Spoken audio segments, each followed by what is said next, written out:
Hello, everyone. I'm Elizabeth Polo, your host for the Overcast podcast. And today, for our 4th episode, I have 3 very special guests that have joined me. So if you guys want to introduce yourselves. I'm Sean. Hello, my name is Caleb. My name's Michael. And for today, it's been quite a bit since we last checked in. Our last episode was last year during May. And that was about what has been your favorite summer experience overall. Now, we just came back from summer vacation this year, and so our question for you guys today is what has been your favorite summer experience this past summer? So, Sean, if you want to go first. Mm-hmm. So I actually had this really interesting experience this summer. So I started working. in Prince Frederick, and I started doing food service there.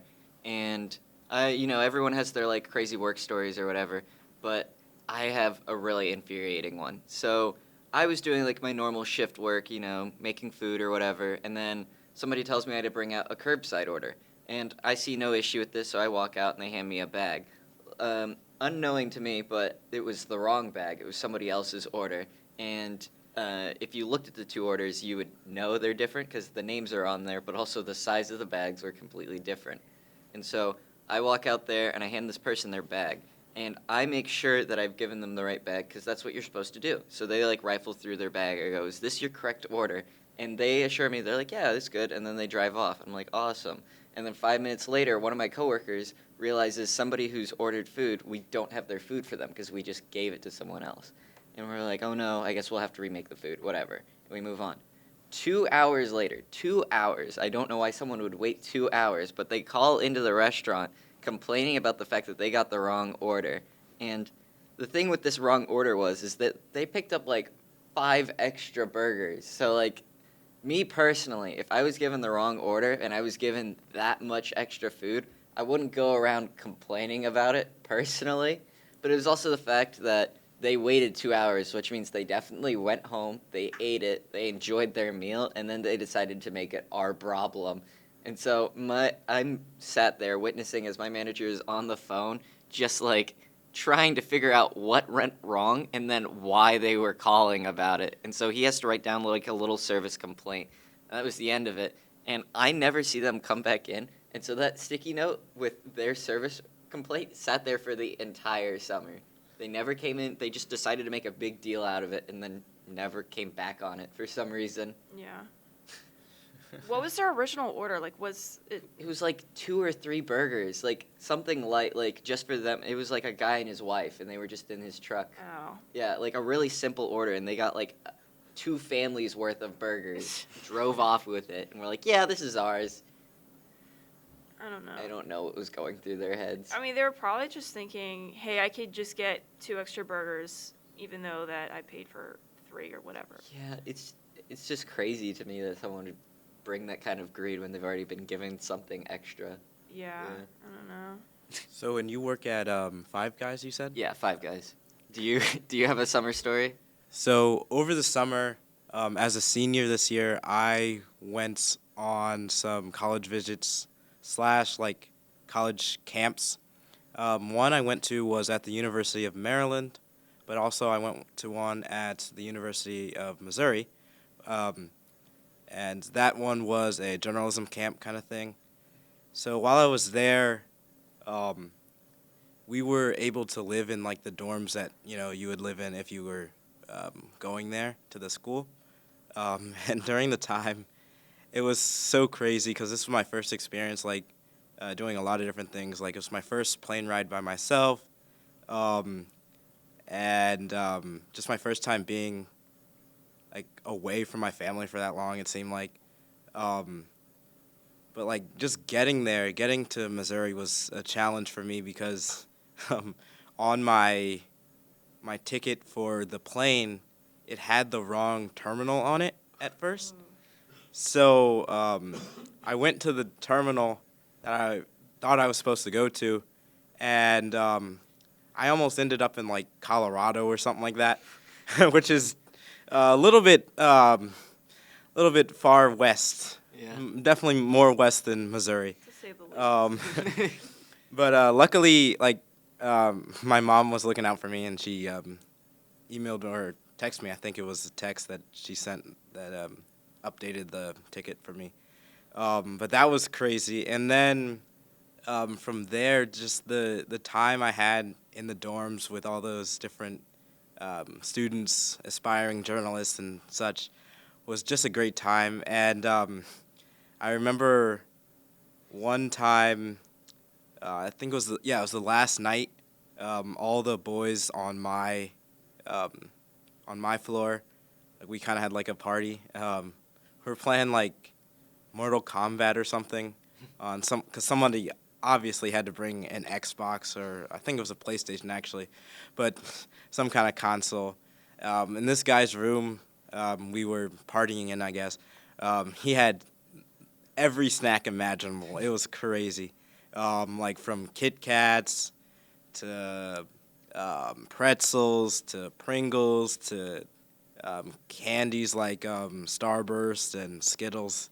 Nice. Oh my goodness, it was a great time. And then like just throughout the camp itself, it was cool to learn from different journalists from the field of from the actual field of journalism who have worked so hard to be where they are and to interview so many great people. It was also cool to just see the town of Columbia, Missouri. Mm-hmm. Nice.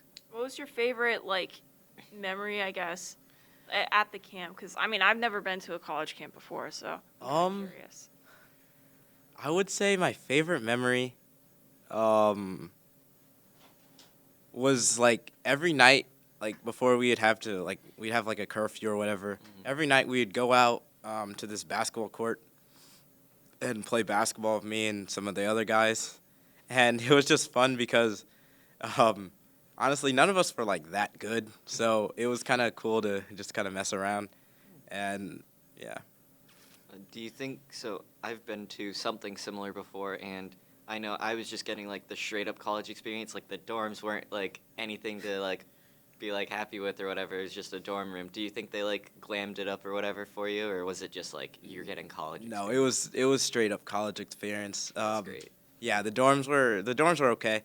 Actually, another thing is, I was supposed to have a roommate. Like everyone was supposed to room with someone else, but my roommate just never showed up. Oh. So I was in a dorm by myself, which was kind of cool. Yeah. So this is a tradition that I've been doing every year. On July 4th, what I'll do is I will upload a video to YouTube that's usually just like a short little skit. And so this year, what I decided to do was I decided to record a video that was like this whole long skit. And for the plan, I needed my friend to act out some parts.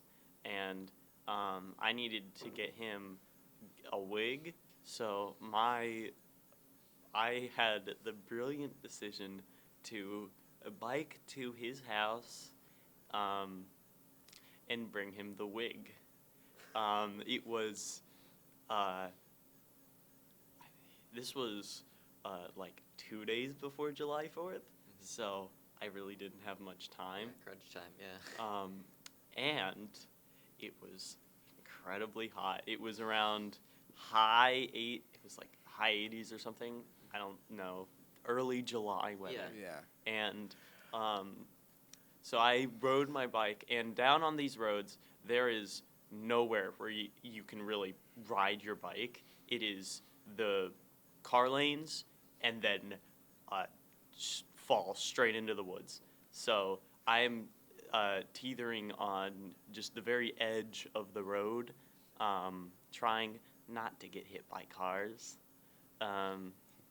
And so in preparation, I brought a backpack, the wig, and a small bottle of water. So I am biking, and this is not a down the neighborhood trip.